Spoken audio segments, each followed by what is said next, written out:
I was different. I was a different man back when I was raising my children. And back as a young man, I was wound really tight. What do you mean when you say that?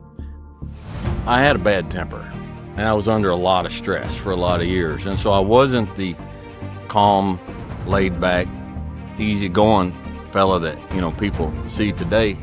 And so I think, my children are all grown. And I think, in a lot of ways, they're still sitting back trying to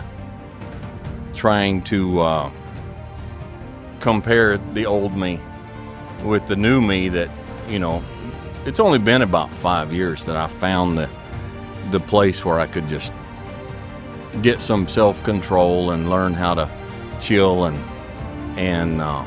get a handle on things, So I think in a lot of ways my family they're just sitting back watching, trying to justify what they see now with what they knew for so many years. The average man, I believe, does not need to go get therapy for the battles and the burdens he's carried inside.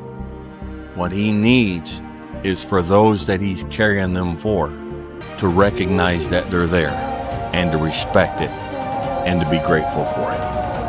I looked in the mirror and I'm like, I will not spend the next 50 years with this guy like I have the last 50. I don't like me. Nobody around likes me. I can't. Catalyst just came about, and I'm like, I can't do this anymore. I had a small heart attack, and I knew it was a heart attack, and I was at the point, I'm not kidding, I lay there in bed, and I felt it come on, and I'm like, I think I'm having a heart attack. Good. I don't have to fight this anymore. I'm not going to wake my wife up. I went to sleep. You were in bed next to your wife having a heart attack. Yeah. And I went to sleep.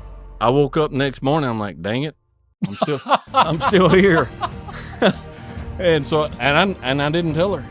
And I went to the doctor. I had further heart problems and other problems. And I finally went to the doctor, and they did an EKG, and they're like, yeah, you had a heart situation back on this.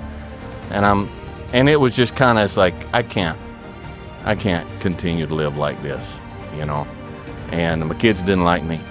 I wasn't abusive, I was never, but I wasn't a very nice person. And I was just very on edge, very angry, and so I had to make some decisions. What's making me like this? I need to get it out of my life. And there were people, including family, that I'm like, nope, y'all are gone. I stopped watching the news. I'm like, nope, y'all are gone. Started changing my diet. Started spending a lot of time out on the front porch just smoking cigars, letting the world go by. And slowly over time, got a handle on stuff. I learned from him that your horse is just a mirror of you. They're just a reflection of you. And so any problem that you're having with your horse is just a reflection of a problem that you have inside. And when I started getting that, and I started understanding that, and I started taking that to heart,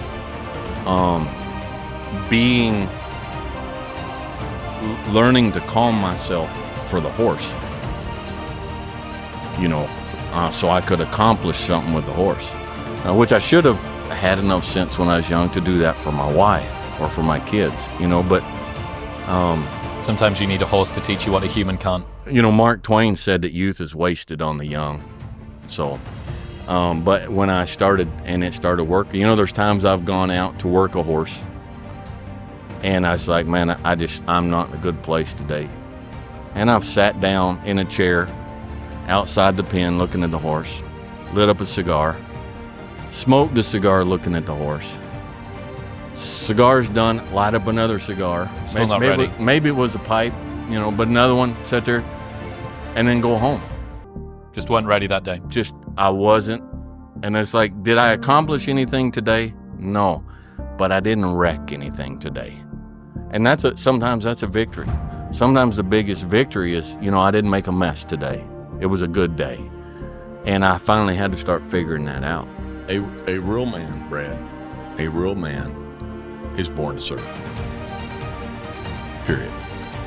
and we can't lose that. Masculinity to protect and to serve and to help. But if we spend all of our time isolated in our gym and isolated in our booth at our laptop trying to make money, and isolated in our study, reading The Art of War and Marcus Aurelius and reading all this stuff, and we're by ourselves all the time improving ourselves, then our improvements we can get to the best we can get. We want it with a net zero. And so, like what we're talking here, a lot of victories is just, I didn't do that today.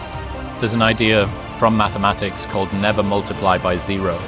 So we can have 2 million multiplied by 47, multiplied by 2.1, multiplied by 20,000.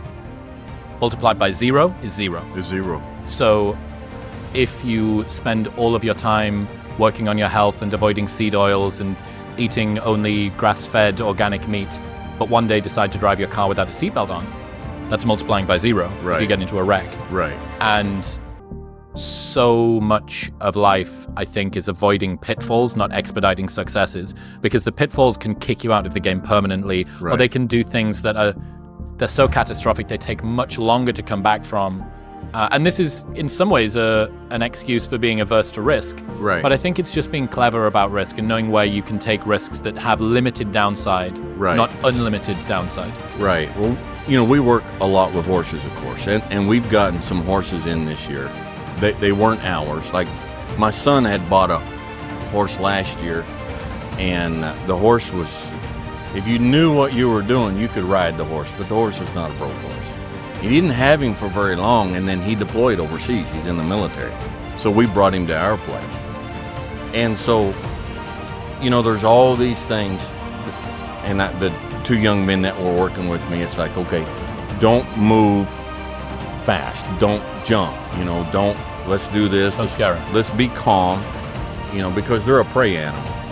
So there's all this stuff that we work with, and so the young man that rode, he went out and rode him, and he didn't do anything but it was just, he reached in the saddlebag and pulled out one of these water bottles, and it crinkled, and that horse, he just jumped out of his skin. I mean, he didn't turn into a wreck, but it was just like, you spend all of this time moving easy around the horse, working with them real easy and slow, so the saddle, cinching them up nice and slow, cinching them by threes, and moving all nice and easy, and then just one thing, crinkling a water bottle, and you just multiplied by zero.